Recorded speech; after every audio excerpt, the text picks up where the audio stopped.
everybody. Happy Friday and welcome to the last Fanatic Forum of 2024. An auspicious occasion here. I'm your Fanatic and host, George Bueller, and over here is my brother from another mother, the Manhammer himself, my podcasting partner, the Seth Manhammer. What's up, everybody? Yeah, it's. I was thinking we should do it clickbaity style, be like the last Fanatic Forum ... of the year. Yeah, like what every YouTuber does this time of year, where they post like that status of the channel, and then they're like, and then they look at the camera and they're all like, the channel's been growing or the channel's been losing, and it's like I feel really blessed to have this job, and it's like it's always the same like sentimental like whatever like it's sorry. I know. I'm being a hater tonight.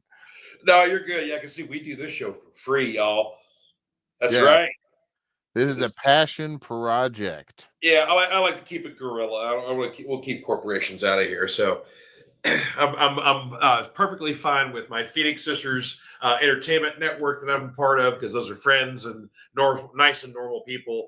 But yeah, let's keep the corporations out of it. And I'm in a slightly festive spirit because I do have my Christmas Aretha shirt on. RESPECT.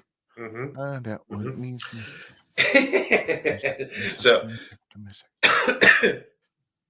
and you got your corny face shirt on. I like it. I do. This was the shirt I went to work in this morning. Yeah. How's the water main issue in your neck of the woods going? It's still going. Thunk. Yeah, and it's been affecting my internet intermittently. Like last night on Smokes and Road Beers, it was still screwing with it from time to time. Yeah, I saw that. So hopefully it's not the case tonight. Yeah, right before I barely made it on the show. I was telling George because like I woke up in a panic like 5 or 10 minutes before the show started. So like I thank goodness for solid state drives that just boot up like this. Instead of like those 20-minute things. And I even texted George earlier, like, I'm going to get on there and like make sure everything's working right. Yeah, I sure did. Famous last words. Yeah. That's all right. Yeah. Oh, hey, one fun thing for the holidays is going on right now. If you go over to Marvel's YouTube page, going live, they have their own like Christmas fire going, but it's X-Men 97.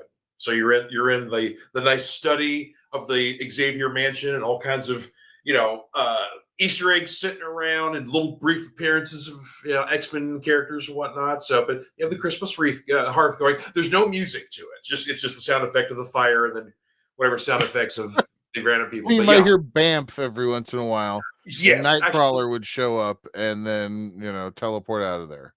Literally, when I went to the page, like within like the first 5 seconds, Nightcrawler, like you see his tail kind of pop up, and then you hear a bamf, and he disappears. So, but yeah.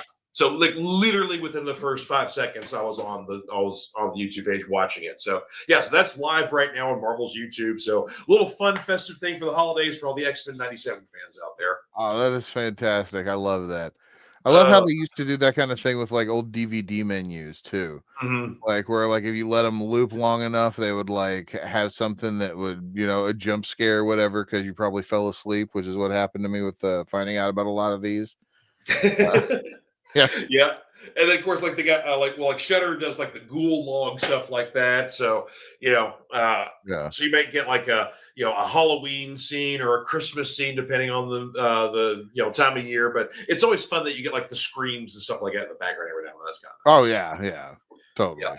And one really cool thing that Shudder did this year for the holidays. So in the great British tradition of telling ghost stories at Christmas time, Shudder's getting in the mood for the holiday season because they've got several of the old BBC basically like TV movies they did. They're basically ghost story movies that are based around the holidays.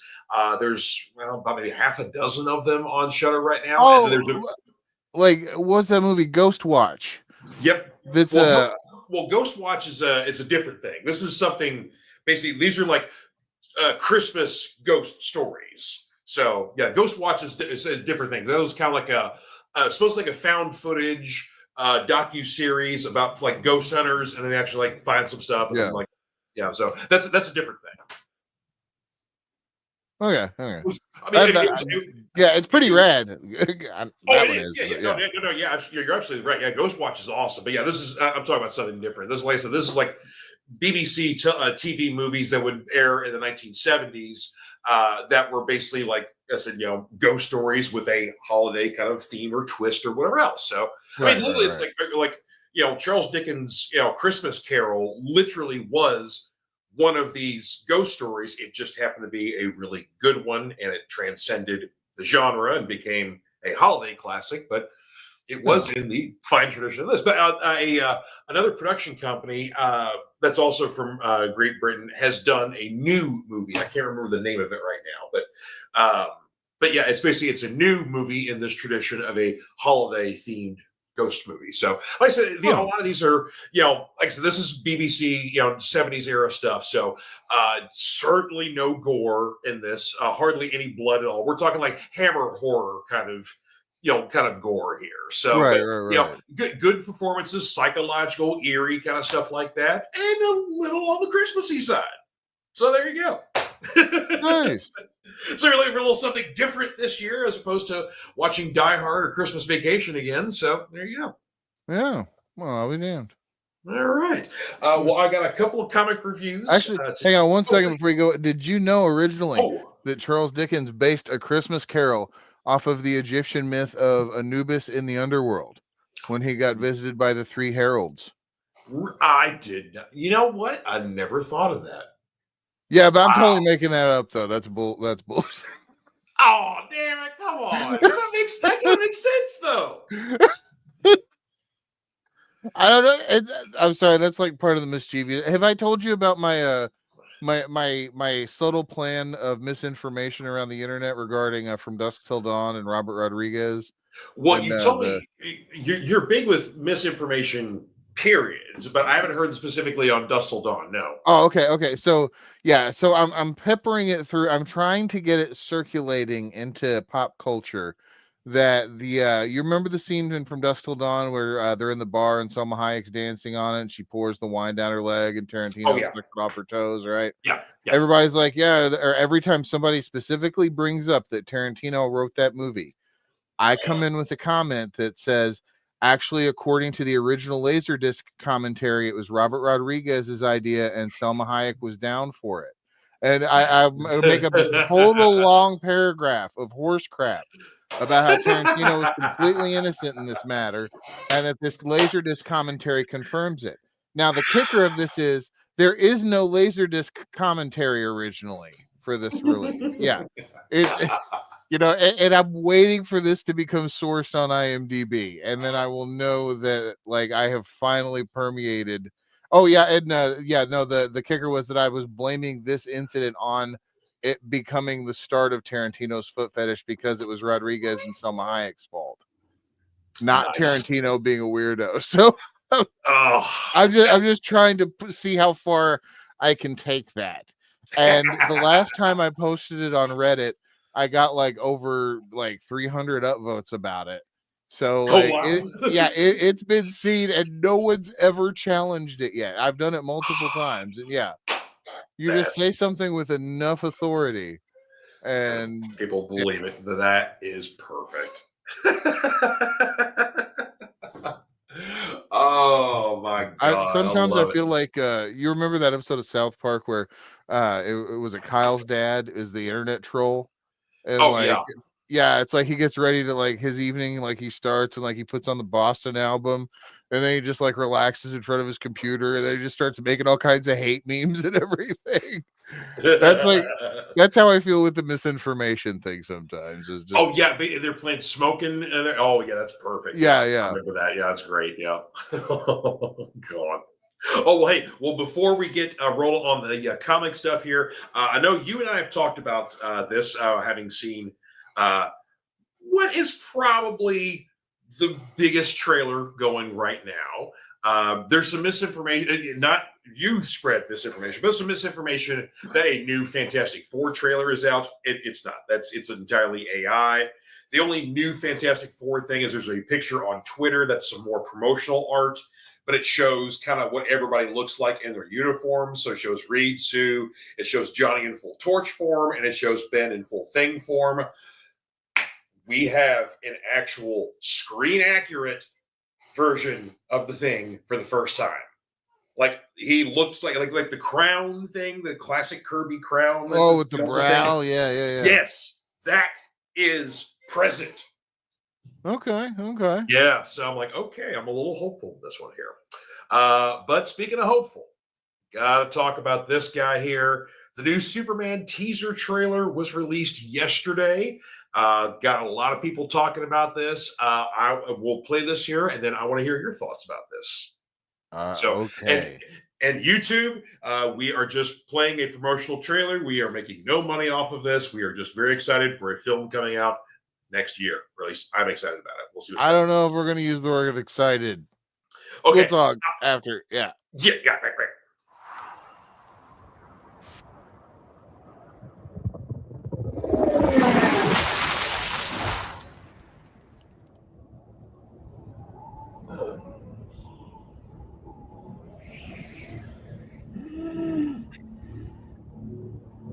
Yes, I know, honey. That boxer. No, this is Kenzie. She's like, "Are you watching that trailer with that stupid thing that doesn't even look like a real dog?" Oh, sorry.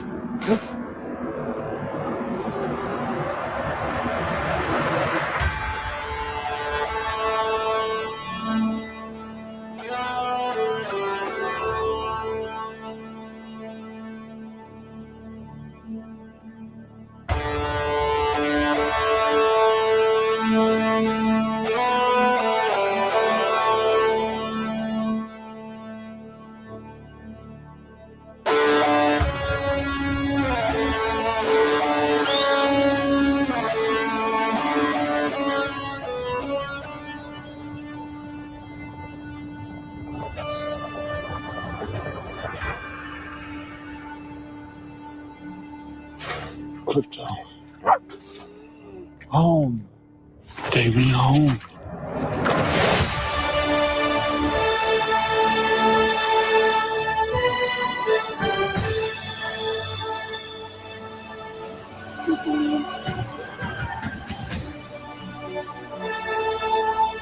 Superman.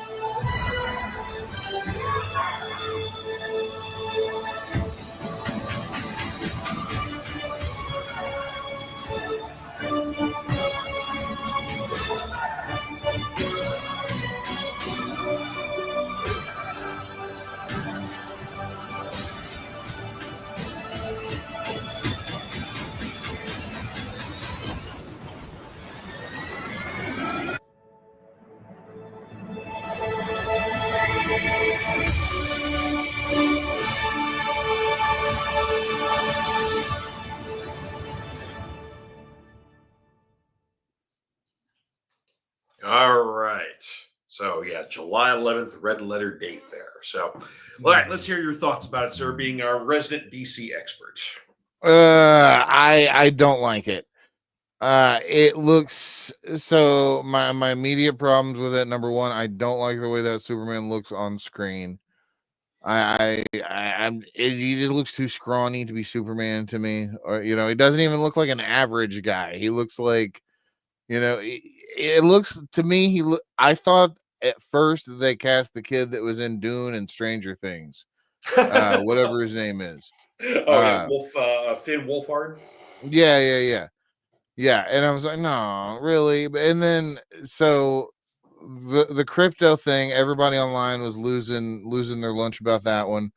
And the dog doesn't like. I'm not a crypto hater. I love me some crypto. I'm a dog person. Yeah. But I thought that looked terrible as a CGI dog, and like it. Maybe it's just early CG. They do that with a lot of trailers anymore. Mm-hmm. They do that now. One of the most egregious things. Now I'm going to say this. I'm not one of those weirdos online that wants to argue that the Kent farmhouse was only a single story and not 2 stories.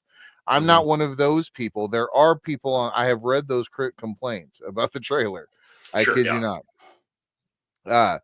No, my thing with it is we got our first glimpse of Guy Gardner. Yep. And yeah, no. No. I mean, he's got the hair.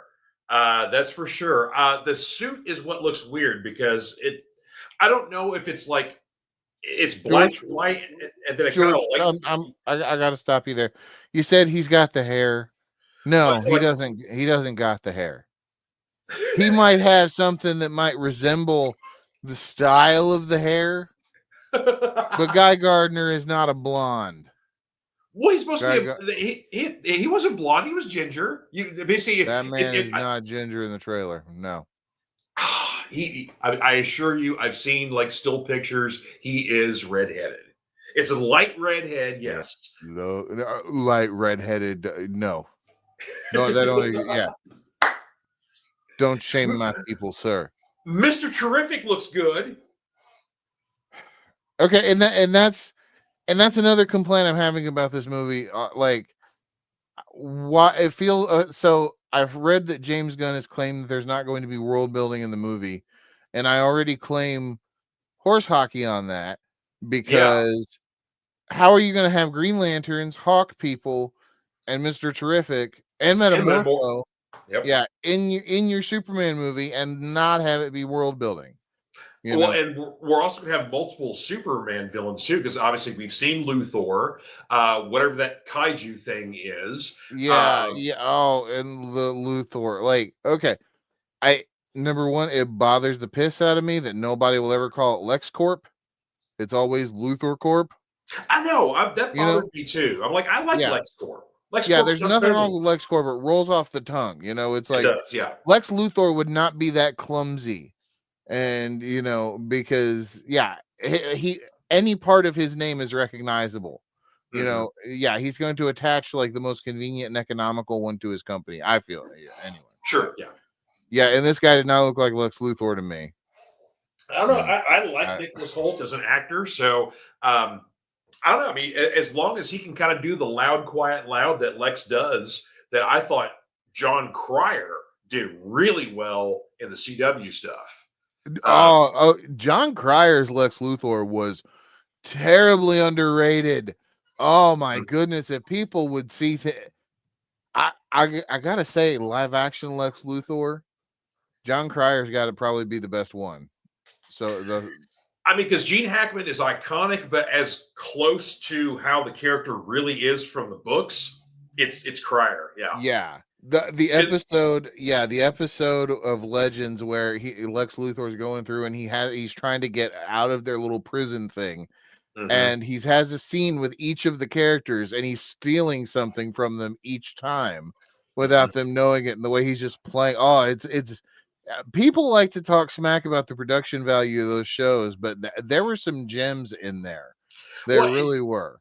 And you had a lot more comic accurate stuff going on too. Hey, we're going to make ourselves a little bigger here. We'll do that. But yeah, it was a lot more. You had a lot more love for the comics and the CW stuff. They want to keep it close, mirror things in there. I'm sorry, I'm rambly as all hell tonight. Apparently. You're good, bro. You're good. No worries. Like I said, only got a couple of comics this week here. I got one DC and a couple of indie books here. And you will notice that none of these books are starring a certain Bat person. George we did it. George specifically pulled the Batman books out for this week. Well, actually, the only thing Batman came out this week was Absolute Batman #3. And while it was a good issue, it wasn't anything I really needed to focus on because it kind of like, I don't want to spoil anything story-wise. It was a good story, but it kind of leaves a bit of a trail off for the next issue. So we'll see how issue 4 goes. But this is a one-shot within the world's finest universe here. You got the Green Lantern Green Arrow World's Finest Special. This is, like I said, just one shot came out. A little bit of a deluxe size here, so a little bit bigger boy. But this is a lot of fun for old school Green Lantern Green Arrow fans because this is taking place during the hard traveling era, which is the green guys are hitting the road, getting into adventures, learning more about their friendship, yada, yada, yada. Lantern getting closer to the, all that kind of stuff, right? Right. Green Arrow, that was when like Green Arrow lost his fortune too, because he was like billionaire Oliver Queen. Yeah. And then loses his fortune. So that was part of the deal. Like he was going to go on the road trip to kind of reconnect with the common person. Yeah, and Lantern needed to do the same because while he was Earth's protector, he spent a lot of time in space. Yeah.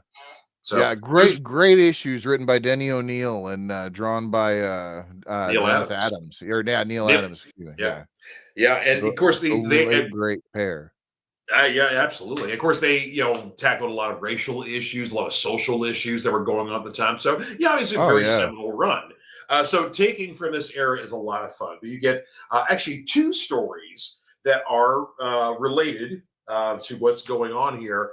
And there is a bit of an old school connection that I don't want to basically spoil too much, but let's just say the story continues from here in a certain seminal Teen Titans book. Yeah, but a lot of fun. Just like I said, good old one shot there if you're a Green Arrow, Green Lantern fan. But yeah, a lot of fun on that one. As indie stuff goes this week, we had some good picks here. Some hard ones to go through here, but I managed to get through the good stuff here. Got to go with Joe. Number 2 from the Energon universe here. Number 1 was an absolute banger. We lost a cast member, a beloved OG, Joe. And that was not a fake out because, again, the Energon universe does not pull any punches. But the cliffhanger that this issue leaves us on is really cool. So we're going to have to do like a third part of like our Energon recap series. Yeah. We got to let G.I. Joe develop a little bit more, but I agree. Yeah, did you know that they made like a G.I. Joe beat 'em up game akin to like those Streets of Rage, or the Streets of Rage 4 and Teenage Mutant Ninja Turtles, Cowabunga, I don't know, whatever the newest beat 'em up version of was, but there is a G.I. Joe version of that where it's like I've seen screenshots where it's like Doof running around punching cobras and it's done kind of animated style. Yeah, I've seen that. I don't think it's out yet, is it? I'm not sure. I don't know. I'll have to look into it. But yeah, it looks kind of cool. Yeah, I didn't think it was available just yet, but yeah, it does. Like the animation looks like the cartoon, and yeah, it uses a lot of classic Joes and Cobras. So yeah, it looks great. What's it called? Like it's not Operation Hiss, is it? Or it might be. Come to think of it, something like that. Yeah, something along those lines. But yeah, I have seen that, and yeah, it looks dope. Yeah, so I'm looking forward to that. Hopefully that comes out very soon. Got a couple of spooky books here. Once again, one of my absolute favorite books of this year, Epitaphs from the Abyss, issue 6. This is, of course, the A cover, Lee Bermejo here. 3 stories in this one, and it just does not disappoint. Every single issue of this book has been a banger. Every story has been good, in my opinion. And the last couple of issues, like, they put like maybe one story in there that has almost kind of like a funny ending, but it's like all the wrong reasons kind of funny. Like a couple issues ago, you had basically a guy who was going through a lot of like plastic surgery to try to look younger, and then actually found a process to like help de-age himself. And he meets a woman, and they're getting in a nice romance. And then you realize that she has also been going through the de-aging process. And guess what? It's his grandmother. So he's been in like a 6-month sexual relationship, falling in love with his grandma. Oh. Yeah, so that's the kind of stuff you can expect from Epitaphs of the Abyss here. But yeah, the third story in here, like I said, very entertaining, but kind of makes you laugh for all the wrong reasons. But yeah, I just cannot recommend this series enough. I'm so glad Oni brought back the EC imprint. What's the word balloon say there? Eat up, kids. No need to wait for daddy. because right, because the skull in the saute because, pan there, yeah. because Daddy's on the menu. Right. Yeah, that kind of pertains to one of the stories in the yeah. You know what's weird too is like we read those as kids, and there's a lot of them that are adaptations of classic stories. They're just like modernized to a certain extent. So it's like we're really reading, literature. It's just presented in like this way that kids could digest. And no, William, what's his name? William.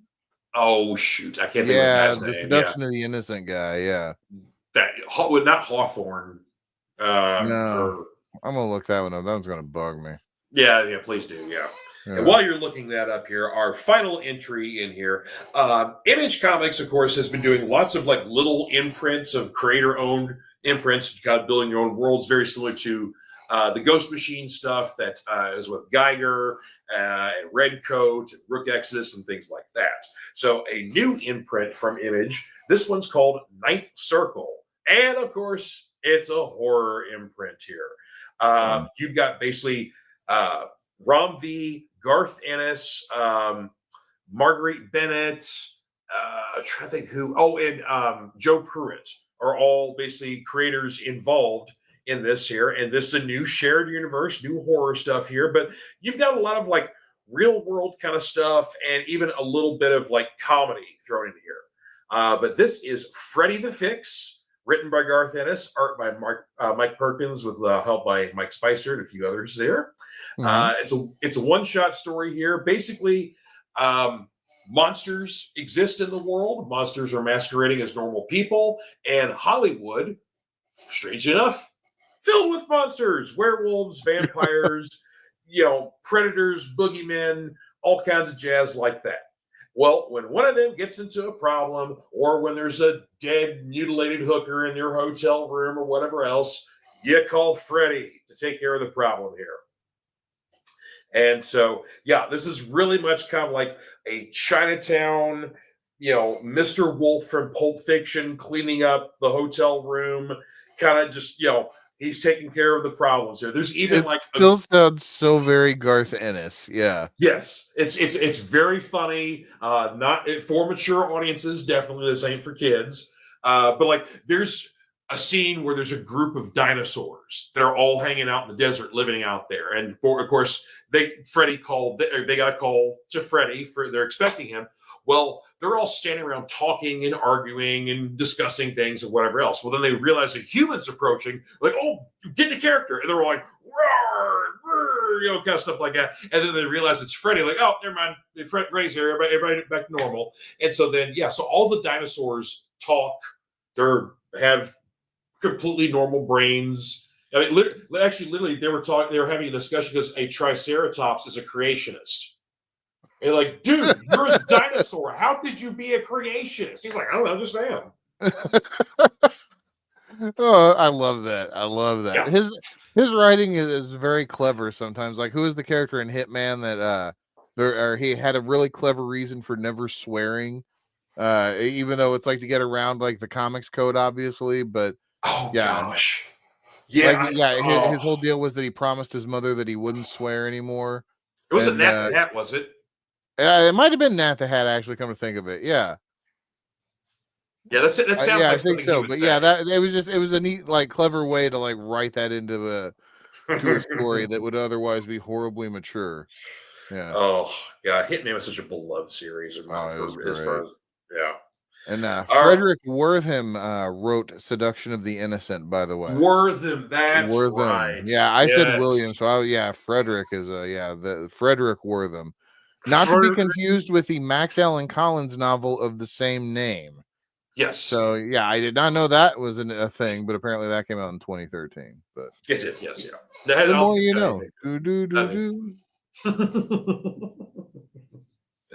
Well, to our topic du jour here, like I said, since this is the last Fanatic Forum of the year, because obviously we're going to take the week of Christmas off because we got stuff to do and presents to open, and jazz like that. But the topic du jour is the Fanatics top 5, and I made sure this is grammatically correct. Thanks to Michelle. Thank you, dearest. Top 5 for 2025.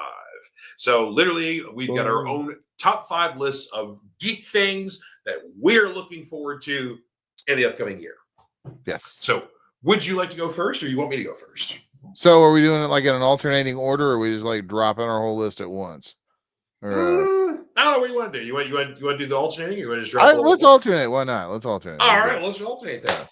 So my first thing I'm looking forward to in 2025 is a Stranger Things season 5. That's something that it's like a big it's probably my most anticipated series, I think. Nice. Just to see how it wraps up. I've enjoyed all of it. I know people have had their critiques for whatever reason, but it's been a show that's entertained me enough to watch it multiple times, and not many shows get like that to me anymore. Yeah, I'm looking forward to it too. Yeah, that's a lot of fun. Yeah, especially how like every episode's supposed to be like an hour and a half long now. I know, yeah.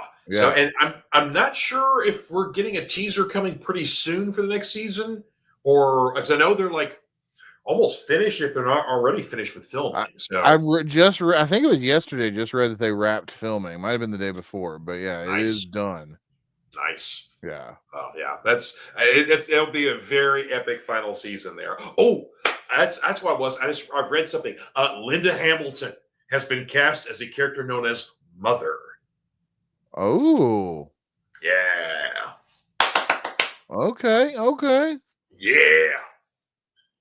It's like, that's what I love about the show, of using like 80s actors that maybe haven't got a lot of stuff going on, and bringing them, like Matthew Modine, bringing him back, Paul Reiser, then now bringing Linda Hamilton in, like, and especially how they subvert, like, okay, so when they brought in Sean Astin, you didn't want to like him at first, and then they made you fall in love with him. Mm-hmm. And then Paul Reiser, you're waiting for that Aliens moment where Burke shows up and he twists and turns on him, and he never does. And it's brilliant. Oh, I love it. And having creepy Matthew Modine, we've never had that before. Oh yeah, creepy Matthew Modine is fantastic. I do have to say though that out of all the characters that they bring in for a season to kill, though, Eddie Munson is still my spirit animal. There's a rumor we might see Eddie within the last season. I don't know. Oh gosh, I hope we do. I know there's like a bunch of people going deep into D&D lore about like how like X character could be Y character, and all this other stuff, and it's like I don't know. Why not? I mean, literally, there's a D&D character sheet for the Vecna. Yeah, so, right.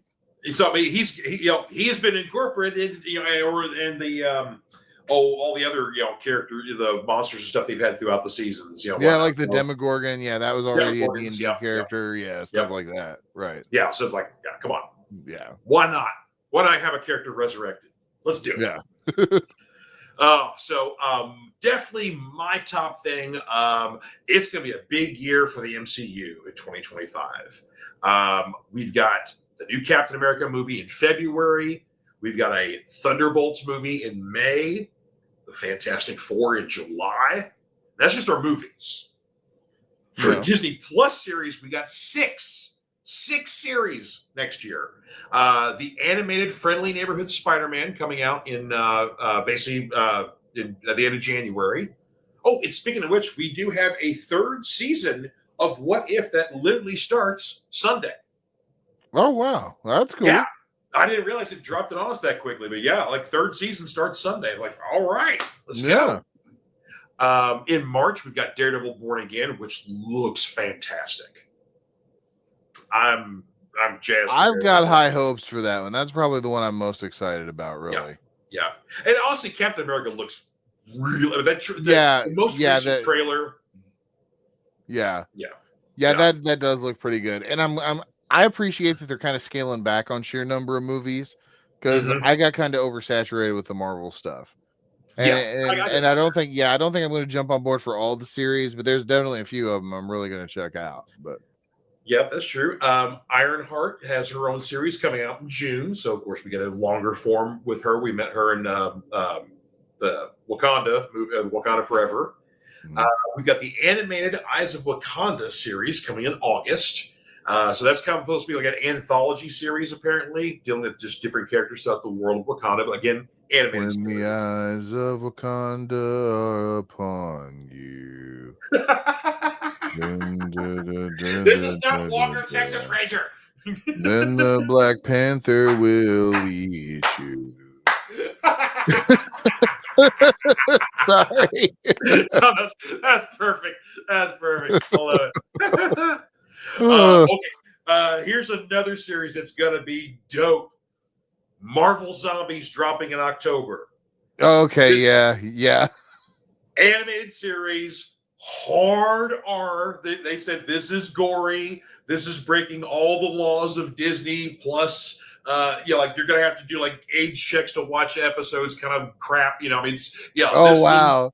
You have to upload your ID to watch episodes. I think you have to like have the setting on your settings, like you can watch adult programming, is what Disney says. So I think that's if you've already been able to watch Deadpool, Wolverine on Disney Plus, then you'll be fine. Okay. Huh. Yeah. But I think it's like a setting you have to put on Disney Plus. But they literally have a kid friendly setting on there. So Marvel Zombies would not fall under the kid friendly. Oh yeah, no, there's so much great stuff in that too. Like the original series when Spider-Man's deal is like that when he eats somebody, then he becomes more human and he gets more of his mind back. Yeah. And so like at first, like you see him and he's all feral and zombified, and then they eat somebody, and then he starts remembering about how he had to eat Aunt May and Mary Jane, and it was Poor guy, so tragic. Yeah. And then our last Disney Plus series from 2025 coming in December is Wonder Man. Man. Yes, Simon Williams, the actor and Avenger, gets his own series. Abdul Mateen, I can't remember his last name, but Black Manta from, and also Candyman. In the most recent Candyman movie, he's okay. He's Simon Williams. So he's there's like a little snippet of a trailer they put up, like in a kind of a big sizzle reel for Disney Plus for next year. So they showed a little bit of that one. So it looks like he is still an actor, and he's saying like, "Oh, this is the role I was born to play." But I don't know if it wasn't clear if he's got the power. So I don't know. We'll see what's about that one. That's the most one that I've got more questions about is the Wonder Man series. But nonetheless, okay. Yeah, definitely Daredevil and Marvel Zombies. Really looking forward to that one. Okay. All right. So what is your number 2 pick? My number 2 pick is one of the things one of my things that I've been into lately has been the Brandon Sanderson, the Cosmere series of novels. And so technically this is a 2024 thing, but I'm not going to get to it until 2025. So I'm still counting it because, my stuff may not necessarily be chronological, but it's what I'm looking forward to. A lot of it I feel is, but anyway. Yeah. So it's like I'm on the I'm midway, almost finished with the 3rd book out of 5, and the newest book just released. Like I said, like 10 days ago, maybe. So not that long ago, but it's been a lot of fun. It's like a really interesting hard fantasy series that has a really interesting magic system, but it's also like got those like Marvel Universe kind of multiversal connections with things. So like characters from one series can show up in another series, and you're like, oh wait, I know you, and it's fun piecing it all together, and and they're super easy to read, and they're quite entertaining, and they're helping me feel more literate because they're all books and I've just been devouring them Excellent. Oh, we got a comment from our friend Desiree. Good to see you. And Desiree saying that she likes how Disney Plus took over the streaming world. Basically between them and Max. Yes, absolutely. Yeah, I remember whenever people they lost their stuff over Disney Plus and canceled other streaming services, and all my house is gonna have is Disney Plus, and the only thing they had on there was Simpsons reruns and a couple of the back catalog of Disney movies. and then a couple Star Wars, and then it's taken them a while to build up a library that they have now. And of course, there's been some company mergers as well, and they have other channels under their employ now. So that's kind of what Desiree's talking about. They got it's more than just Disney now, and then of course they've got the bundle deal you can do with Hulu and ESPN. So you almost kind of can, if you want to go with all that, you can kind of almost bundle and do everything. Almost. You know what pisses me off about Disney Plus though? What's that? So after playing the Indiana Jones game on Xbox, I'm like, you know what? Last Crusade's my favorite Indiana Jones movie, right? So I was totally hyped to watch that because I know they had like the 4K versions up there on there at one point, right? So like I'm sitting in the living room getting ready to like fire up Disney Plus, go to search for it. It's not there. The only one there is Dial of Destiny. Yeah. What? None of the Indiana Jones movies except for Dial of Destiny are on there. Yeah, it's horseshit. Yeah, you have they're on like Amazon Prime now and another another streaming thing. Disney bought Lucasfilm. There's been some weird rights issues they've had with certain movies. Like for whatever reason, like the Lone Ranger and Tonto movie, that's the one that had Johnny Depp in it. That's not on Disney. That's a Disney movie. Really? Yeah. But yeah, the Indiana Jones movies have like popped in and out on Disney. At one point, they did have all of them when Dial first came out. Right? Yeah. No, I remember them being there because I was all like very, very pleased to watch them in 4K. Yeah, because don't they have the Young Indiana Jones series too on there? Or did they at one point? They might have, but now it might have been there. I didn't specifically search for it though. I don't remember it being there though. But that doesn't mean that it wasn't there. Yeah, anyway, I know it's that's what's frustrating is that there's so many rights issues that's going on. So when at first you think that something is going to be proprietary to a certain streaming service, like, well, Paramount releases all the Mission Impossible movies, and all the Mission Impossible movies are on Paramount Plus. There you go. Or or Paramount released both the Top Gun movies. Both the Top Gun movies are on Paramount Plus. So that kind of stuff works out. So you would think all the Star Wars, all the Marvel, anything that Disney owns would be on Disney Plus, but unfortunately, that is not the case. So wild. That is wild. It's frustrating too. Well, my number 2 thing for next year, talking more superhero stuff, DC's offerings, because the new James Gunn universe has officially begun now that Creature Commandos, the animated series, has started on HBO Max, which is good, by the way. Yeah, it's a lot of fun. It's very James Gunny though, and since a lot of the stuff is taking place in like Eastern Europe, Gogol Bordello has been all over the soundtrack, especially within like the first couple of episodes. So if you're a Gogol Bordello fan, you will be very pleased with the first few episodes of Creature Commandos. But that's the whole thing too. The comment you made that James Gunn had said that, the Superman movie is not world building. He's world building every single time he does a project. Yeah. It's like, when he did Peacemaker, we were making references to Green Arrow. We were making references to Batmite. We were showing other characters and stuff like that within the DC world. When he did the Suicide Squad movie, all other kinds of characters pop up where things were mentioned or whatever else. Yeah. So every time he touches something, he's world building, and that's what I like. And it's kind of what the feeling I have with the Superman movie is that Guy Gardner, Mr. Terrific, Hawk Girl, Men of Warfare, all of them. These are all while we may be introducing to the viewing audience for the first time. If you're a DC fan, if you're a part of this world, you already know these people. And so they know Superman. They work with Superman. We're all friends because we're all good guys, sort of thing like that. So that's kind of the feeling I have with, James, like, we're not world building. It's like he's already built the world. We're just kind of seeing it. So he may be a bit of a cheeky comment when he's doing that. But of course, in 2025, we're going to have Superman. We're going to have a new season of Peacemaker. So we're got a little more new DC stuff there. And apparently, as far as Gunn goes, all of season 1 of Peacemaker is canon with the exception of one scene in one episode, which would be the final episode where Peacemaker and vigilante are like basically shit talking the Justice League, and they're walking away, and all of a sudden they literally run into Jason Momoa and Ezra Miller, and you see Batman, Superman, and Wonder Woman, but they're kind of like in silhouettes. You can't see their faces, but the only faces you can see are Aquaman and Flash because their movie was still coming up. So they weren't gone from the old DC universe. But anywho, that scene is not canon anymore. So because basically we have a new Superman, we'll have a new Batman, we'll eventually have a new Flash and Aquaman. And as for Wonder Woman, Gal Gadot hasn't lost her job yet, but she also doesn't have a movie in production either. So you take that for what it is. Yeah. So, but anyway, so DC stuff there with Superman and Peacemaker is what I'm looking forward to for next year. So, all right, your number 3, sir.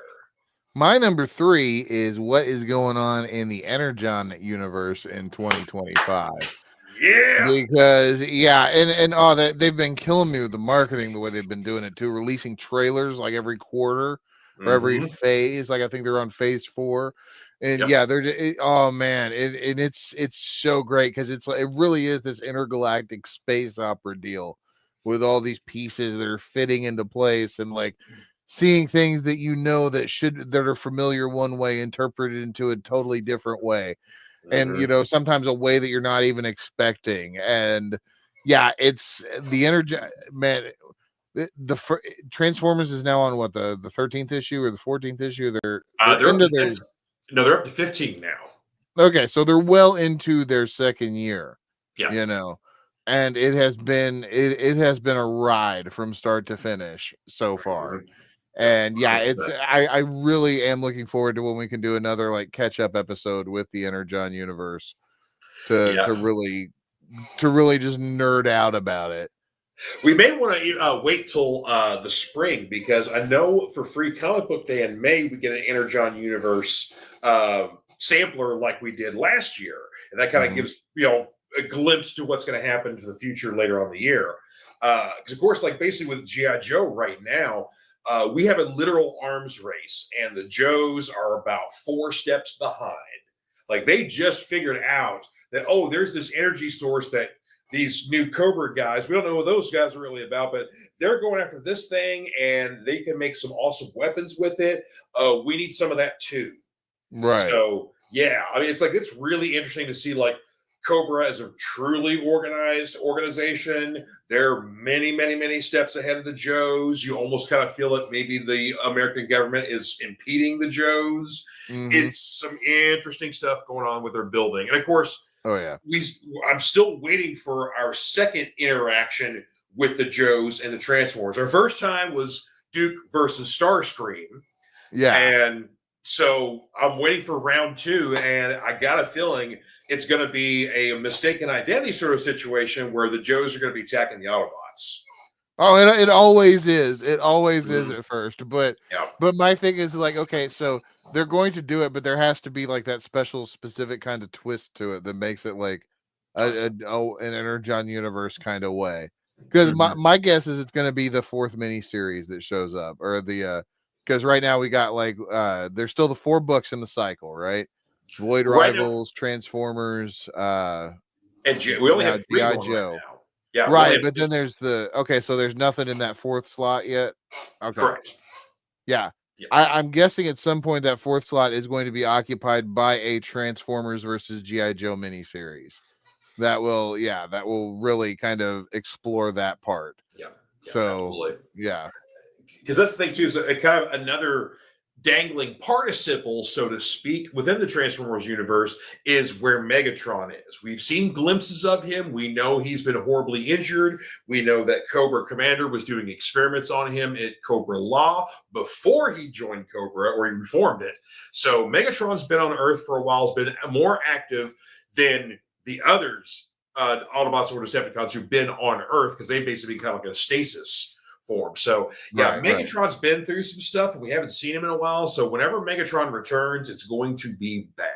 Yes, it is. It's going to be awesome. And I think it's going to be bad for both sides of the fence. I don't think he's going to be happy with either. Yeah. Oh, yeah. No. Yeah. Megatron going to blow a lot of people up. For sure. Also, at least the last 2 to 3 issues of Transformers has made me appreciate Starscream as a character on a whole new level, because you get to learn a bit of Starscream's origin, and apparently Starscream turned out to be a nice guy at first, and then he got twisted a little bit. Yeah.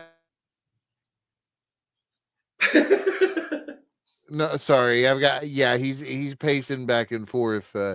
They didn't get to go OUT before we jumped on the show, so they're a little antsy. They're gonna be fine, but they're not mistreated by any stretch. But yeah, no, they are not. No. Yeah. But yeah, the Energon Universe stuff in 2025, I can't wait for. I think there's more to tell with Scarlet's story, because she hasn't officially joined the Joes. She's still basically dealing with spy ninja stuff. The Arashikage clan have recovered their heirloom, which was a sword made of Energon. So it's like ninjas have space weapons now. It's like, yeah. And where's Snake Eyes? Where? I mean, we've seen all kinds of characters, very familiar on both sides of the fence. Not one single mention. No, nothing. Yeah. And it's still going to blow everybody's mind when you find out that Zartan is really disguised as the Baroness.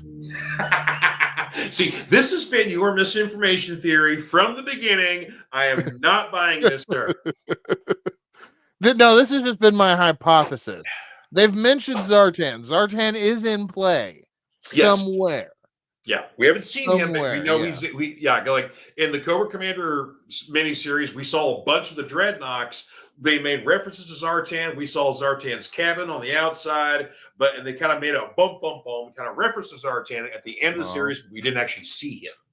Right. So yeah, and he is a master of disguise, so you never know. Mm-hmm. But yeah, if he turns out to be Baroness, I'm going to be so pissed. I would just love that. Just I pray that happens. Like, please let the Baroness turn out to be Zartan. Oh, well, since we're talking comics, I'm going to shuffle around my 3 and 4 here. Because, yes, as new comics go for 2025, I've got multiple things I'm looking forward to. Of course, yes, new Energon stuff, absolutely. Okay. More from the EC imprint, because I know we've got Epitaphs from the Abyss turned from a 6-issue series to a 12-issue series now. And then also in January, the premiere of Cruel Kingdom, which is their fantasy horror series. Oh. Yeah. So of course, we got Cruel Universe, which is their sci-fi horror series. So yeah, we got all kinds of this, and they've promised a lot more aside from Cruel Kingdom. So I'm very intrigued to see what's going to happen more for that stuff. Rook Exodus, that was printed by Image Comics, part of the Ghost Machine imprint that was done by Jeff Johns and Jason Fabok. Absolutely my favorite series of the year. An outstanding story, slightly familiar things, but enough an original take. And getting Jason Fabok on a regular series doing art again, I just thank you. I'll take it all day. He's one of my favorite Batman artists. So yes, thank you, please. And then for Marvel, the whole Emperor Doom thing we're building towards. Dr. Doom is currently the Sorcerer Supreme of the Marvel Universe. And right now, he's literally been going around fixing little things or talking to different superhero teams and kind of telling them, like, in my perfect world, which I'm in the process of building right now, so get ready. Here's my plan. Here are my plans for you. You could be in on it, or you could not. But if you're not, get ready for a world of hurt. Show over.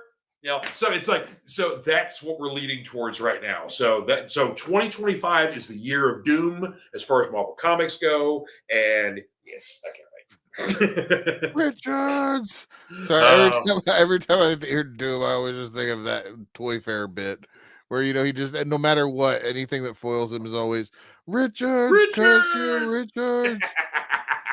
I know. I'm a huge mark for Doctor Doom. He is my all-time favorite Oh Marvel yeah, he's a villain. great character. Yeah, So, yeah. Oh, and Desiree absolutely. asks, "Are we not Gal fans?" Oh no, I like Gal Gadot as Wonder Woman. I think she looks great in the role. I think her performance is fine. But literally, there are her third movie got canceled, and there are zero plans for her. So I don't know what the hell's going on with her. She doesn't know what's going on with her. James Gunn says, "No, we're not done with Gal. We still want to use her." Cool. When? Yeah. Right. I'm I'm not so hot on the gun DC. I don't know. That's Well, a whole other discussion. we'll see. I don't know. He's at least he's going in the entirely opposite direction that Zack Snyder went into, and instead of going for dark and brooding and more real, he's doubling. James Gunn is doubling down on old school DC, keeping it light and fantasy. Superman. Yeah, but he's got his doggy again. He's wearing his red undies on the outside of his pants again. I'm just saying. Yeah, and I guess I'm more concerned with there's that James Gunn style of things like where, yes, Romeo and Juliet. I love the movie. Fantastic trauma film. James Gunn wrote that. The Guardians films, I loved them. I didn't think that I would like them. It turned out I love them. But I don't want my Superman to be the quippy. I don't want it to be a quippy superhero movie. And I feel like a lot of James Gunn Peacemaker don't help that. Suicide Squad didn't help that. So it worked in Suicide Squad, I ain't gonna lie.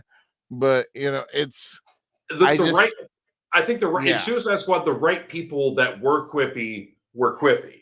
Like Harley's making jokes, or Shark basically, or oh god, that killer shark. Anyway, the King Shark, yeah, King Shark, King Shark. Yeah, King Shark basically is kind of like big dumb lug, so you can't kind of help not laugh at him. But yeah, it's like Bloodsport was very serious. Flag was serious. So I think you can have your comedic elements. Like Guy Gardner better be a jerk in this movie. That's all I gotta say. Because I know you love Guy, but he is a notorious jerk. He's like a. I'm not saying he's not. I'm perfectly fine with that. But it's just if there's anybody that's going to basically shit talk Superman, it's gonna be Gardner or shit talk anybody. All right, look, I might also be jaded because I remember the last time I went to go see a Superman movie in the theater that they turned Superman into a date rapist, and it really made me mad. He's a date rapist and also a deadbeat dad as well. Yeah, and that wasn't Superman, and that was stupid. No shade on Brandon Routh. I thought he played a great Superman, great Clark Kent. Played a lot better than this weirdo who's in this movie playing whatever the hell. Yeah. I got more of a hopeful feeling from this than I have in many Superman movies in a while. I will say, though, the one thing I'm actually looking forward to in the movie, aside from a lot of things I've mentioned before, let's talk Rachel Brosnan as Lois Lane, because she's giving me more Margot Kidder vibes than any other actress who's played Lois since Margot Kidder. And if you've seen her in the Marvelous Miss Maisel, that's why it's like when they cast her as Lois, I'm like, okay. So it's like, I'm just saying, I know Margot. You and I agree, Margot Kidder is literally. Oh yeah, Margot. Yeah, you're hard pressed to come. Yeah, impossible act to follow. Yeah, but Rachel might actually be able to do it. Yeah. I will admit, Amy Adams couldn't do it. No, I mean nothing against Amy, but she wasn't right for the role. Who was the one in the Ralph movie? Was it Kate something? She wasn't right either. The Ralph movie. The Brandon Ralph movie. Yeah. Oh crap! Yeah, what was her name? Gosh, I forgot it. She was mid. I thought as the Lois Lane. Yeah. That whole movie, like Brandon Ralph was probably the highlight of that movie to me. as Christopher or as the Christopher Reeve Superman because I feel like he nailed it. But yeah, anything after that was well, in the scene at the beginning of the movie where he saves the space shuttle at the baseball field.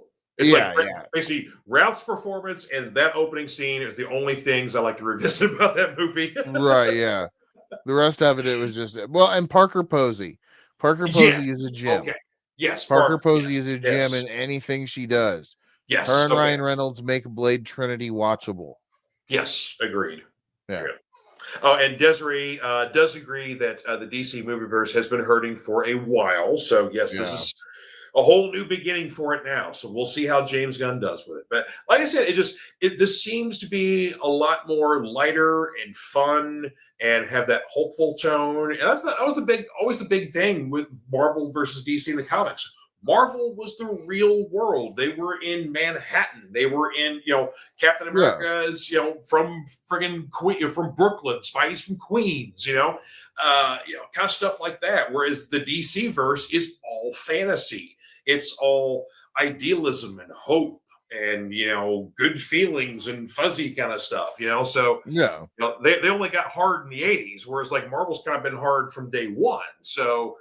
Yeah. It's like, I always kind of felt like the DC universe was almost like akin to like how like we view like the Greek gods or that like mythology with it, especially with like the Justice League, like that kind of symbology with it. And then the Marvel heroes are the guys that are that are more kind of down to earth and everything. And it's like but that's what makes it, that to me, that's what makes them different and interesting. If I want the more fantastical and more cosmic high stakes stories, that's where I go with DC. To me, like Marvel is on point when like Spider-Man is fighting crime and worried about paying his rent. Like that's the kind of stuff I love. And dealing with it's just the melodrama of the Marvel stuff to me is really the glue that keeps it together. And nothing is better than that. Like what was it, 72 to 89, 90 Marvel era of about that. Yeah. When it's just everything is just like that little kind of a lot of people hate on Jim Shooter. I love the Jim Shooter era. I do too. Yeah. Well, he basically came in to literally clean house. Like, okay, we've got way too many like storylines that aren't going anywhere, or storylines that were going one way, and then we lost it. We're going so it's like, no, we're cleaning up, we're making points, we're doing this, and this, and so it's just a much more organized, to the chaos there. One thing that I appreciated with that Jim Shooter did too was he had this philosophy that every issue is somebody's first issue. So like you could still have the multi-story arcs, but there had to be plenty of stuff to explain to the reader what had happened previously, in the books. And that was I loved that about his editorial style. Absolutely. And Oh, and both Bradley and Desiree are looking forward to Doom in 2025. And Bradley says, of course, it's actually not an if, it's a when we see Doom in the MCU.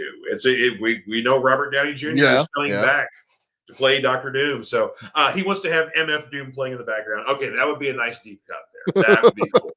And if you're not familiar, we're talking about British hip hop artist, the dearly departed MF Doom, who, if you haven't looked him up, please do. He's awesome. So, we did name drop Trauma here. So Bradley, of course, a huge Trauma fan, as we know. We are big Trauma fans in this podcasting house. Yes, and we're literally personal friends with Lloyd. So there you go. Yeah. we have the open invitation to go hang out with him at Trauma Studios because of his bad aim. So yes, the time that he assaulted your wife. Yeah.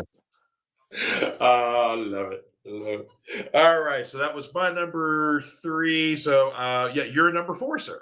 My number 4. So we're gonna keep it comic books on my number 4, and we just finished up Battle of the Blackstone, and next year Conan is ramping up. We're well into 2 years on Conan. The stuff that's coming out, we got a Solomon Kane series coming out in that universe. We've got 6 more issues of Savage Sword coming out. They've extended that order past the initial 6, so that's doing great. So Conan in 2025, I am super duper hyped about. Yeah, which And by the way, oh you yes, new issue of yeah, Savage Sword. So that's the A cover there. That's a Jason Sean Alexander cover, King Conan, yes. and then there's the Alex Horley B cover. Oh man, that King would be Conan cool. fighting with his big demon monster here, because of course the Jason Aaron King Conan story is the main story in this one here. But Yeah. Oh, yeah, man, yeah. yeah. I'll get you back for those, by the way. I know, Oh, absolutely, yeah. sure. But yeah, no, the Conan stuff, especially like I was surprised. I posted on Reddit about the people's reaction to the Battle of the Black Stone series, and Mhm. a lot of people did not like it, much to my surprise. And I mean, well, yeah, it wasn't like it wasn't like Avengers Endgame or anything, but for a pulp story, like I thought it was really great and like fit the Conan vibe, fit the Howard vibe. Like yeah, sure, some characters could have gotten longer cameos than others, but but it's I, I don't think that they're not going to do it again in some capacity.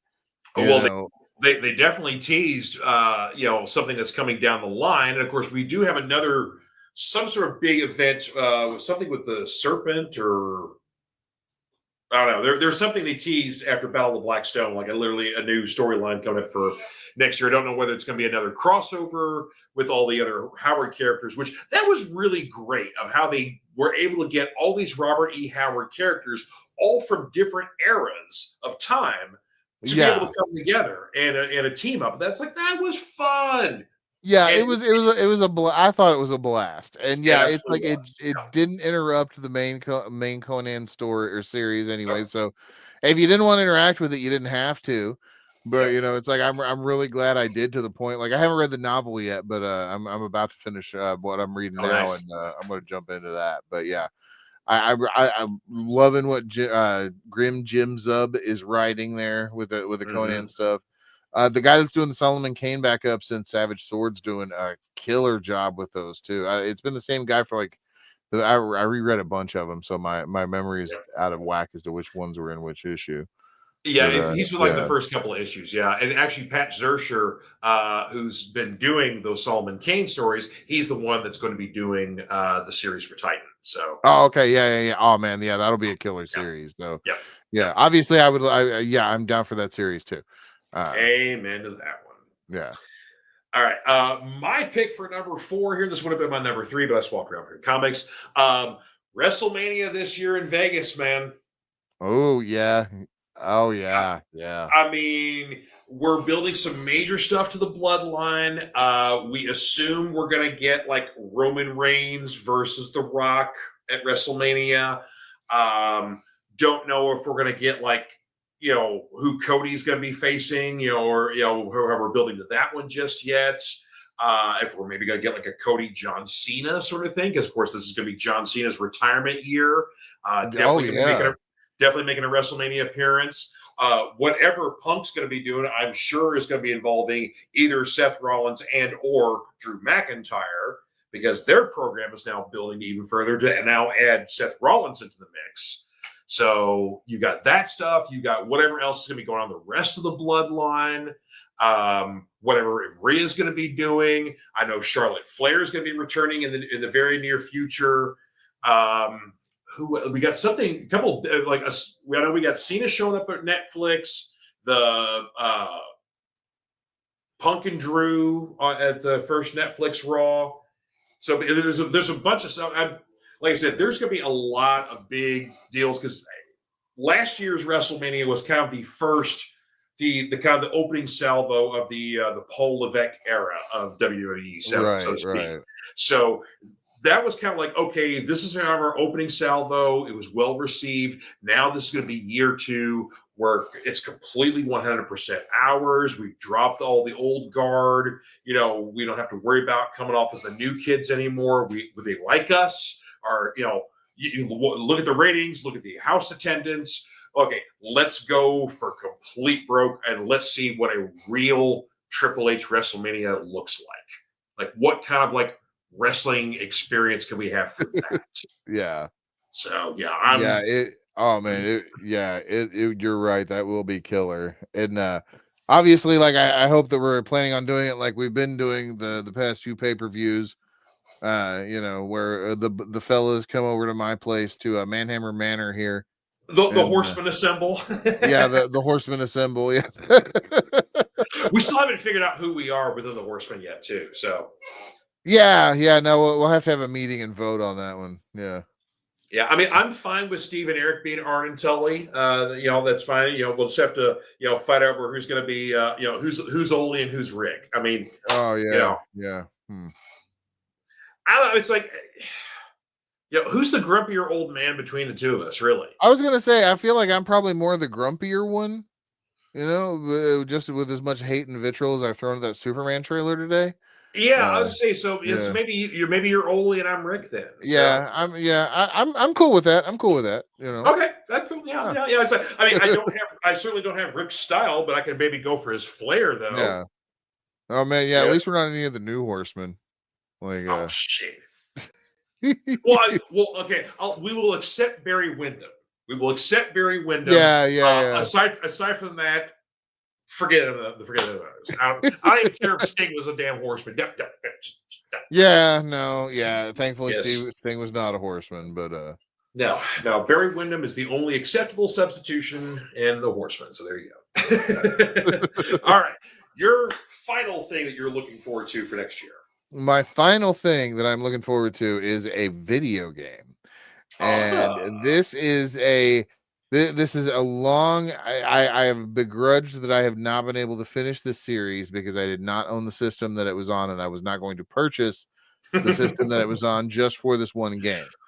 But that game specifically is the Metal Gear Solid Collection Volume 2. Ooh. And that the reason why is because now last year they released Volume 1, which contained Metal Gear Solid 2, and Metal Gear Solid 3. Okay. Plus the old PC game or the PC games that were what the Nintendo games were based on. So it was like 5 Metal Gear games. It was like kind of a whole package kind of deal. Sweet. So so now in the Volume 2, they're going to release the mobile game Peace Walker as part of it, which I believe Metal Gear 5, which came out on every system, but the game that I've wanted to play for decades, Metal Gear Solid 4, which was only on PS3 and I could not play. That is finally going to come to a system that I have, and finally I will be able to play the game proper. And I haven't even played 5 because of that. Well, and plus I don't feel like it's a real Metal Gear game anyway. But now the Metal Gear series is kind of interesting to me because like I've got like I don't think that Hideo Kojima is that good of a video game maker, but like his games have like his style has like permeated everything in video games now. And he's going to be the topic of one of my effed up histories in the coming new, probably the one when we come back. He's going to be the topic of an effed up history. And about how, he's not necessarily the one that like people champion him like this big hero. And he's the guy like, did you know that he licensed like songs like Final Countdown level price songs on Konami's budget and never used them in games? Yeah. And then everybody's like, oh, Konami mistreated this poor artist who's been, hemorrhaging their money for decades on horse shit. Yeah, but anyway, yeah. Which Metal Gear game was the Phantom Limb? The Phantom Pain. So that was that was the first part of the 5th game. Okay. So this was when Hideo Kojima and Konami were starting to split, and they released the Phantom Pain because like as a prologue to get people into part 5. And then like when the rest of it came out, like, and it was like an open world game where Kiefer Sutherland was the voice of Snake, and like people were all pissed off, and it was it's a whole ordeal. I'm gonna go into it on the segment, so stay tuned for that, folks. Sweet, can't wait. My last pick for 2025. Basically, it's a music pick, which we don't get to talk too much about on the show. Which we need to do that sometime. We do. A a little band out of Austin that we enjoy very much, known as The Sword, broke up a few years ago and kind of went their separate ways and did some solo work and everything like that. They have got back together again this year. There's a Jethro Tull tribute album that's out where they did a very, very good cover of Locomotive Breath. Very faithful cover. I mean, they even got somebody to play piano and somebody do the flute and all that kind of jazz. Right. But still in the Sword fashion, so it's got a little meat to the bone there. They're doing live shows again. So at this point right now, there are no plans for a new record, but who knows? Yeah. Who knows what the new year could bring? But yes, I'm very excited that one of my favorite bands that broke up after the pandemic, screw you pandemic, have got back together again and doing at least one new song. So yeah, we have seen them together live a couple of times now. At least 3. Yeah. So we are big Sword fans. Indeed, yeah. And of course, my beloved Helicopters have a new record coming out next year as well. Oh, no kidding. Okay. Oh yeah. They've been back together for a couple of years now. So they released a new record 2 years ago, and so now they got a new one called Overdriver coming out. I think in February. Yeah. So nice. So, they got a couple singles out there like that. So So actually, in the wake of Robert String Dahlquist's passing, they got their original guitarist Dragon back in the band, so he joined them for their album Eyes of Oblivion that came out a couple of years ago. He injured his hand while he was on tour with them, so he's currently recovering from surgery, so he was not able to record this record. So Dragon has not left the band, he just couldn't record on this record at the time they were doing it. Yeah, so it's kind of interesting. So it's almost, so far the songs very much sound like a Imperial State Electric kind of stuff, because they don't have that little extra kind of Dragon kind of kick to there. But anyway, so I love my Swedish boys, and I'm glad to see them with another new record coming out. So so at least those are 2 new records I'm looking forward to in the one definite new record, and then like I said, there's hope for more Sword in 2025. So we shall see. Also, if you're a Black Sabbath fan, they've already been doing this now. I think everything's been released, but the Tony Martin era, which basically fell between when Ronnie James Dio first left the band, and then when Ronnie James Dio came back for one album, and then when Ronnie James Dio left again before Ozzy came back the second time. Oh my! Is this are you talking like the Dehumanizer sessions? Well, the Dehumanizer sessions, that's all Ronnie James Dio stuff. I'm talking about Tear. I'm talking about the Headless Cross. Basically, all the Tony Martin albums have now been remastered and finally released now digitally and on CD and all that stuff. Oh wow! Well, no, I thought it was it was Tony Martin, or it was Ian. What was the other one? Ian. What's his Ian name? Pace.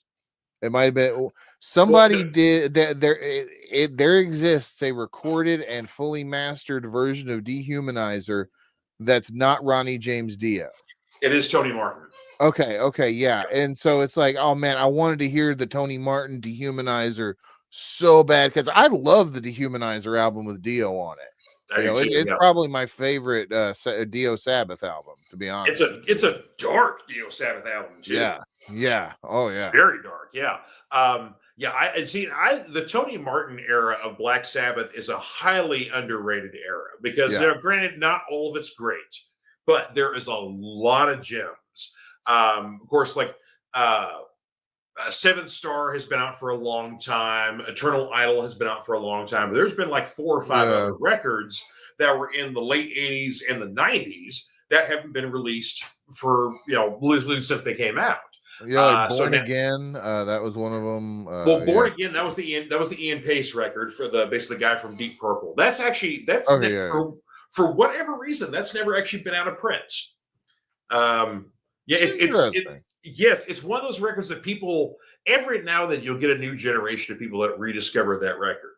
And it's kind of one of those things, like, if you don't know a lot about Sabbath and you check out the record, like, oh, this is actually this is a good record. It's like, it is. Yeah. But it's like, it's such a it's a weird Sabbath record, and it's like the heaviest Deep Purple record you'll ever hear that has no keyboards.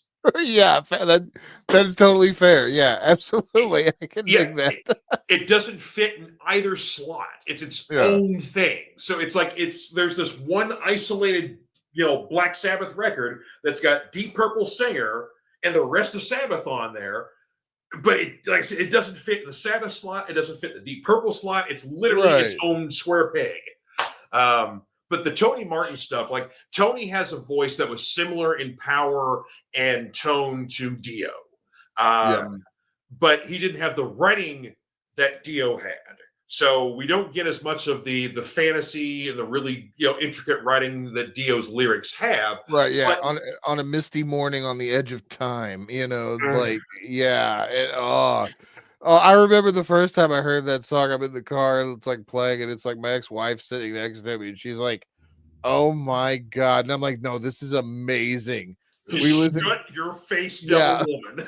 Yeah, I will make you walk. This is art. Yeah, exactly. God is speaking to you right now. He is 5 foot tall, but he is speaking to you right now. He is a little angry elf. But don't call him an angry elf. No, oh no. Yeah. Do not anger Dio. No, sir. No.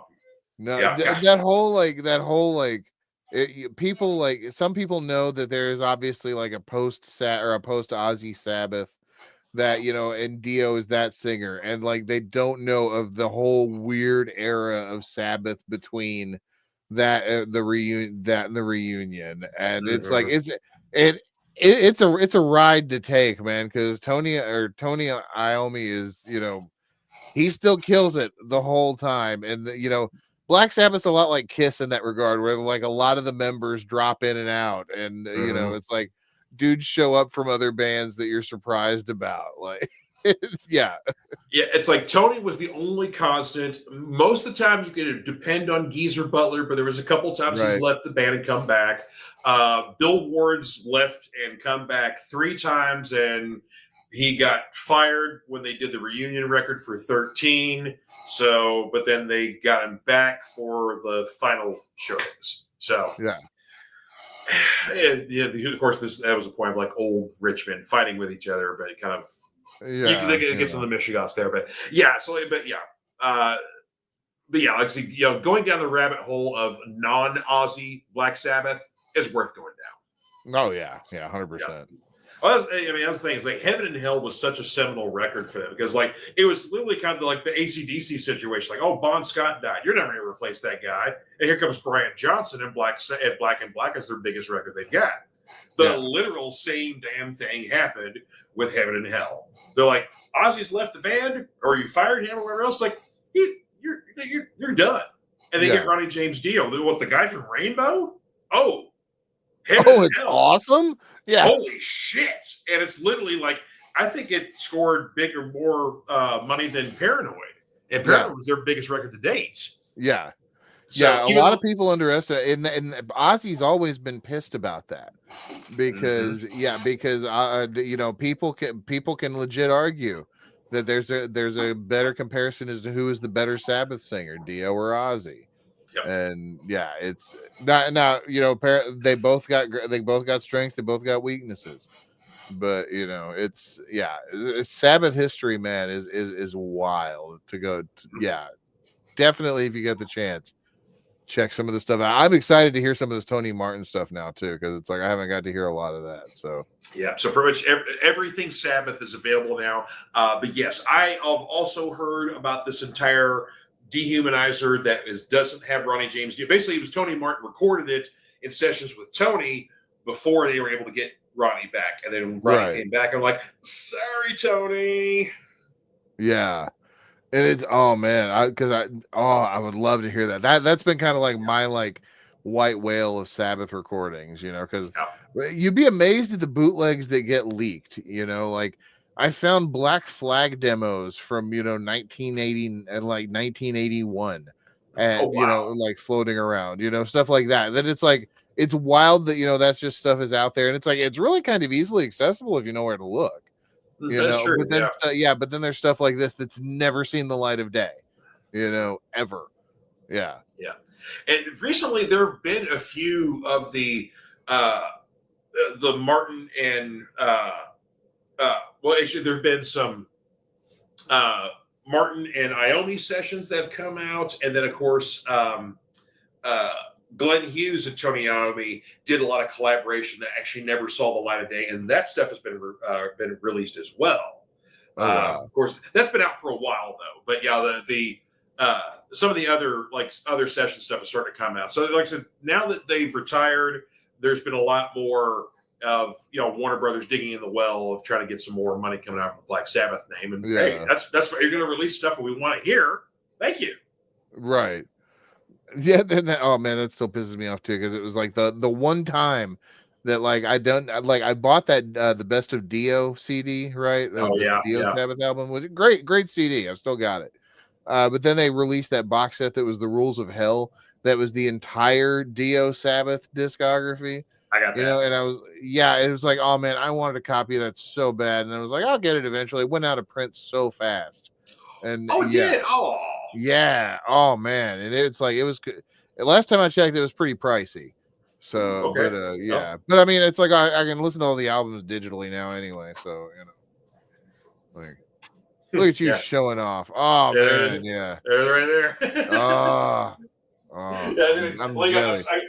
My CD's right here, but I got that thing literally when it came out. So like when they released that, it was like all the Dio stuff was remastered and some unreleased cuts and whatever else. Like thank you. Yeah. No, I remember it. Like you were my you were my dude in my poor days when it was like if there was something cool that came out and I wanted a copy of it, I could just call George and I'd be like, hey, can I borrow like whatever the new hot thing was for like a day so that I can make a copy of it? And George was like, yeah, it'll be like, you'd leave your door unlocked for me, to come and grab this stuff. And then and then I'd hook you up with like copies of whatever else. I was bootleg king for a while. Well, I mean, you got me maybe that Criterion 3-disc 7 Samurai. Yeah. Wild Zero. I mean, there's been all kinds. Of course, you've lots of. Dude, I forgot about Wild Zero. Yeah. Oh, yeah. Lots of New Japan stuff. So yeah. It's reciprocal. Right. Yeah. But no, it's like we're all friends here. Yeah. No. But the point I was trying to get to was like, yeah. But I just remember there was one point with your CDs, like Brian and I just leaving your house with like a stack like this tall. Yeah, that's right. Of George's CDs, and like George is like, yeah, you can borrow that many. Okay. I was a little nervous. Yeah, little bit, but y'all brought everything back. Everything was kosher, so it's all good. Yeah. It's not like when I have like those New Year's Eve parties, and like somebody would literally just steal a disc out of my CD and like they'd leave the case. And so like then like 6 months later, I'm like, I'm gonna go listen to the such and such record and open up like, what the hell? There's no disc in here. Oh, that had pissed me off so bad because I remember those New Year's Eve parties. Like that happened that happened all the time. I lost more CDs that way. People be dead. Well, I could never tell who the hell did it. So it's like couldn't point out who. So it's like true. But I mean, honestly, though, like the smaller the parties got, it was much more of like the people we knew. So it was kind of like, it's like here's that random guy I saw at the McDonald's that I invited to the party. Okay, it's like that guy showed up, but it's like it may have been him. I don't know him, but yeah. So it's like So I remember the era of those parties where the random guy might show up, and we're like, how did this guy come? And it's like, he was the hobo we saw in the alley. Yeah, it's literally like I was walking somewhere or going somewhere or I mean, of course, it was when I was working at the mall too, so I had so many people. So I literally like, hey, you do anything tonight? Well, there's a party at my house. Here's the address. I mean, it was like that. Yeah. Total side note, we could wrap up too. I'm sorry. I'll never forget Bardstown Road. I'm walking down. I used to go to Book of Music all the time up there. That was like what to do. And of course, it's peppered with all these little bars, right, that are along the way. And so, like, I'm just walking on the sidewalk, and this very attractive young blonde woman who is 3 sheets to the wind. She stops me and she's like, "Do you want to come with us?" And I'm like, sure, why not? I ain't got nothing to do. What are we gonna? Yeah, why not? So Where are we I going? turn around and she looks and like her group of girlfriends are jumping into their car, right? And she's like turned me around. She's like, he's gonna go with us, and the look of horror on their faces of like, oh my god, what has she done? And I just start laughing, and I'm like, no, it's cool. I'm sorry. Like, I didn't like this is funny to me because of like y'all's reaction of like, oh no, our drunk friend has just invited a random. Oh, yeah, Dude, the magic of the old days of Bardstown Road. I don't know what it's like right. now, but I haven't been on there. But I got flashed more times by more women on there and doing like I was one time going to ERXC with a buddy for I think it was like a Beastie Boys early release party, and we were literally we purchased our CDs. We were walking back to our car, and some girls were walking towards us, and some girl literally just flashes her top at us, and we're like, "What?" Yeah, it's like that happened. Oh yeah, it's like I've seen that happen numerous times on Bardstown Road. When I worked third shift for a defunct internet service provider, we were close enough where I could basically go to Bardstown to go to what was the La Bamba's, the 24-hour burrito place. Oh, burritos as big as your head. Yes, that Yeah, was yeah. so So good.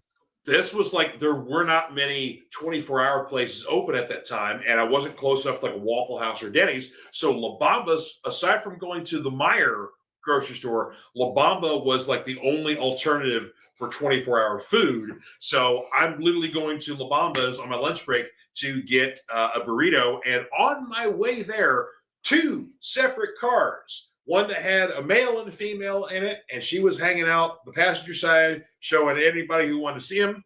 And then the second instance when I got my burrito, I was going back to work, and a car full of ladies, and the only one who I didn't see their boobs was the girl who was driving. But I'm just like, I'm literally doing nothing to ask for this, but it's like I saw Right, more yeah, it's boobs. just like the universe has just like given you a spectacle, like yeah. Yeah, but on per capita of just a stretch of road, I saw more naked breasts on that Yeah. stretch of road than I've ever seen in my entire Bart life. everybody who grew up in this area has Bardstown Road stories. Like there was Mhm. some part of their life happened on Bardstown Road, where you grew up or you came of age in one way or another.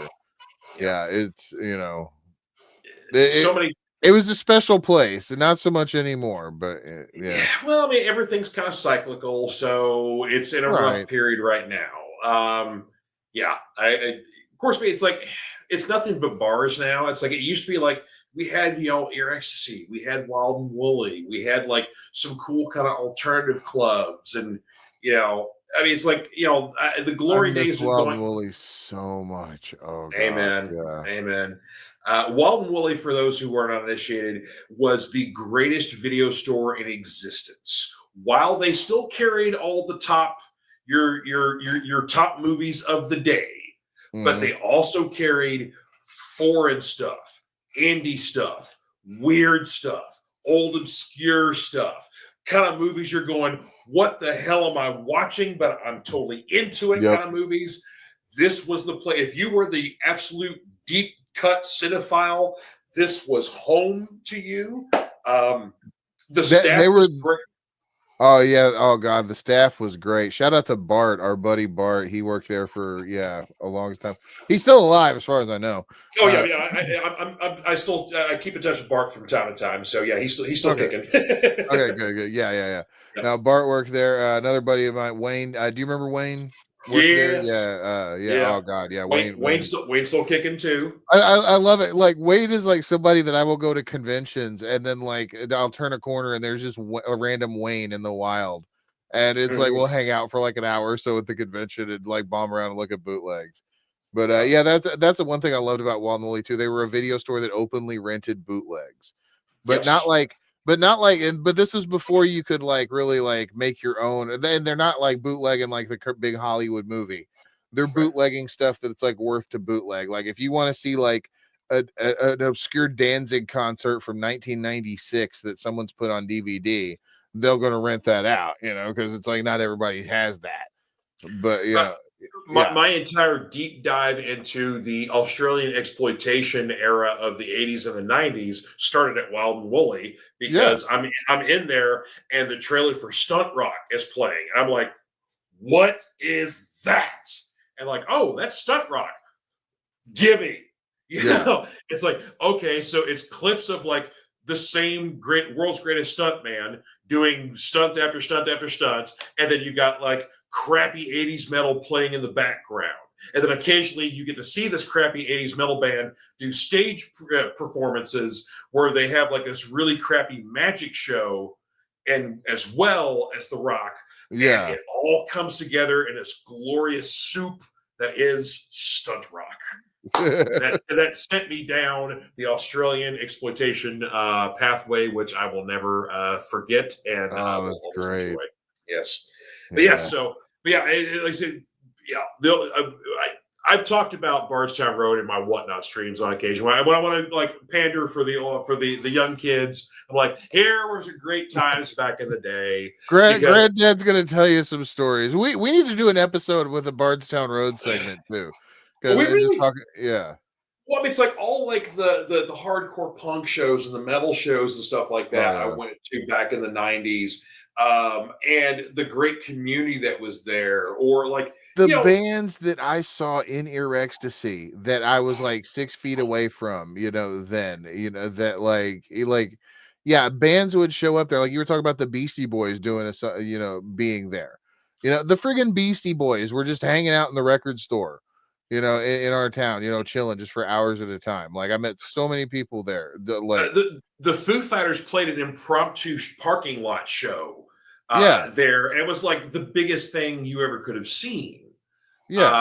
Tenacious D did a signing there on their first record, so this is well before. I mean, Jack Black was already kind of the star, but he wasn't near as huge as he is now. So, like, you kind of have that accessibility to it. So, but Ear Ecstasy was a magic record store. Wild Woolly was a magic video store. You had a lot of great clubs and a lot of cool little restaurants and little shops and here and there. And of course, maybe you got the Mighty Great Escape, which is like basically not the biggest comic book store, but definitely the oldest comic book store in Louisville. The sidewalk sale, we'll still make it out for a sidewalk sale. The $1 back is George and I like to hit that. Well, the only problem is they're on Saturdays, and I can't attend other comic book stores' sales on Saturdays because I'm working at my own comic book store on Saturday. That is true. You're right. I didn't think about that, but yeah. It's the same reason I can't go to cons anymore. It's like I'm working weekends. Oh yeah, no. Except for That's Sunday, okay. I would much rather have you for wrestling night with the fellas. Likewise, yes, but yeah, like basically eating bean curd and having some green tea and hanging out with the Hare Krishnas while you're listening to straight edge punk rock. What a wonderful time to be alive. Oh man, really. Dude, and those listening stations, man, at Ear Ecstasy too. Like I'll never forget so much music find in there, and just the stuff that you would like. Nothing beat. Nobody will ever know, or like kids today will never know the joy of like being into a band, right? And then like going through their section and like, okay, I've heard of this album. What is this wild thing that I've never heard of before? That's got like 12 tracks of like unreleased music, and it's $8 or something like that, and like, because Ear Ecstasy would have that random imported stuff. Or what's this random live European bootleg I've never heard of before? Right?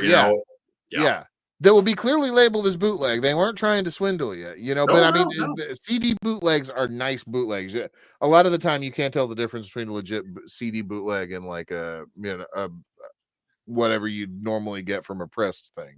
But there are. The nice thing is that there are still some great vinyl shops that are still in Louisville, some around the Highlands, some in other areas. Matter of fact, there's one that opened up a couple of months ago. I think it's in.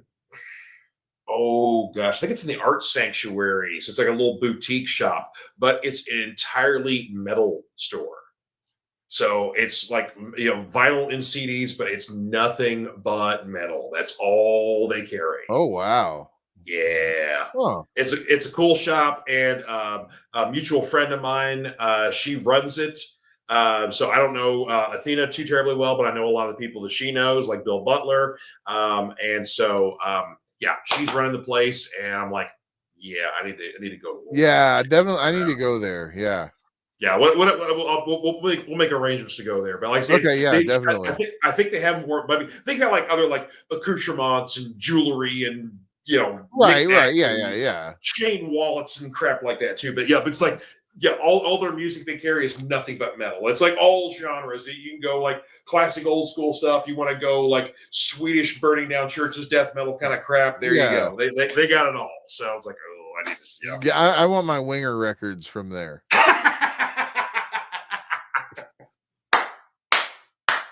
Yes. Yes. Give me some Nelson, baby. Yeah. I can't live without your love and affection. Oh. Okay. Yeah. All right. We're having too much fun here. We need. Yeah. We're gonna have a short show tonight. Take it easy. We never have short shows, do we? We never. Well, we go off on tangent. Well, like I said, we were talking about like stuff we're looking forward to next year, and then we're talking about shit that happened 30 years ago. Yeah. So it's like, yeah, you're right. That's how we end the show here, man. Yeah. That's the kind of quality that you can expect on the Fanatic Forum every single week. The days. Oh, yeah. And of course, you cannot forget to go and check out Smokes and Road Beers podcast with my buddy Seth Moore right over here. I'm sorry, Seth Manhammer. I want to don't give him a shoot name, George. No. Yeah, I'm sorry. Yeah. Don't give your government name there. Yeah, we're over on the Facebooks and Rumble 6:30 every Thursday, 6:30 Eastern every Thursday. And the recovering journalist Bill, even though he's on beach time this week. So yeah, we're on hiatus for the holidays as well after this show. So we will enjoy some time away to recharge our podcasting batteries, but we will be back come the new year. Yeah, we will be back and ready to kick ass. I think January 3rd is our return date. So Anyway, so we're going to take off next week for the Christmas holiday there. So you all have yourself a wonderful holiday, a safe holiday, a happy new year, and all that jazz. And we will see you in the new year. So once again, thank you, sir, for being a part of this show. You've absolutely made it great. Oh, thank you for having me. Absolutely. And thank you to our audience, whether you're here live, whether you're listening to us on other platforms. Thank you very much for being here. This has been an absolutely great year for the podcast here. We've had a lot of big turnarounds, a lot of new people checking us out.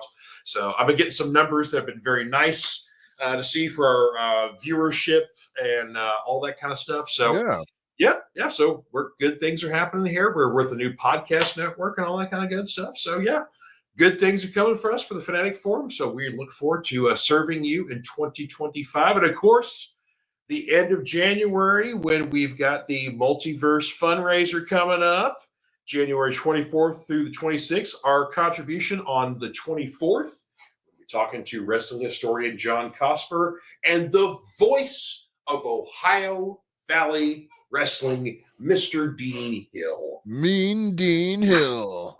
Cannot wait. Dean's Law is taking over. Dean's Law is taking over, man. All right. Well, brother, love you. Thank you very much.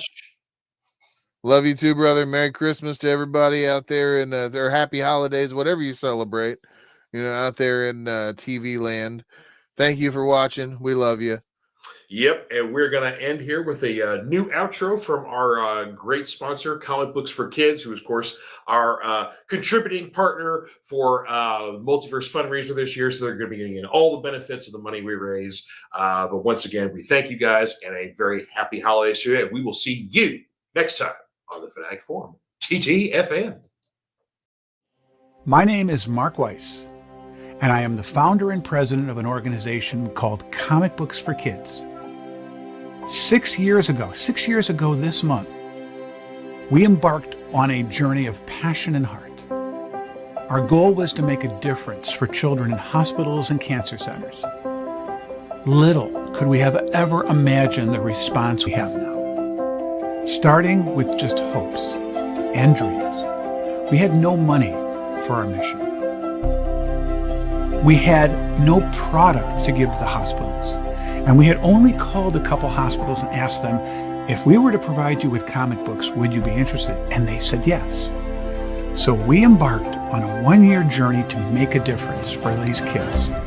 We realized that even though we can't take away the reason these children are in hospitals, we can perhaps, while they are there, let them fly like a superhero, be princes and princesses, and embark on a mystical and magical journey to take them away from where they are in that hospital bed. Today, and thanks to your support, we are thrilled to say that we are now the largest charity in the U.S., supporting well over 200 hospitals in all 50 states for not only comic books, but for other pop culture items like Funko Pops, action figures, coloring books, Spanish bilingual items, backpacks, and more.